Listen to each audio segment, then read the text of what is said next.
Samantala sa iba pang balita, handa na si Manila Mayor Erap Estrada sa reconstruction at rehabilitation ng 3 malalaking palengke sa syudad ng Maynila. Balitaan mo kami, Noel Perfecto. Inatasan na ni Manila Mayor Erap Estrada ang kanyang city engineers at building official na magsagawa na ng mga disenyo para sa pagsasaayos at paggawa ng rehabilitasyon ng 3 mga naglalakihang palengke sa lungsod gamit ang Private-Public Partnership Scheme ng Pangulong Aquino.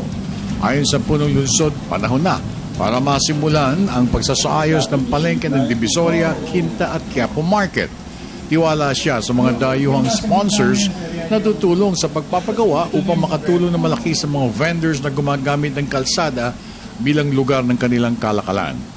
Idinagdag pa ng punong lungsod na kapag nasimula ng pag-renovate sa mga palengke, udyat na rin ito para lalo pang paigtingin ang kampanya ng lungsod na gawing kaaya-aya ang dating masigla at magandang lungsod ng Maynila.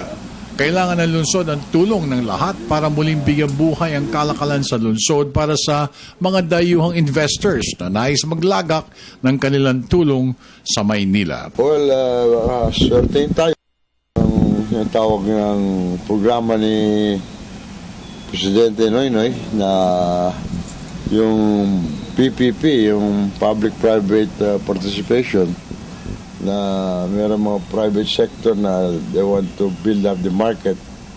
They offer to build up the market, 3 markets, Central Market, Quinta Market, the market in Bloomington, na at their own expense, without the city spending a single cent.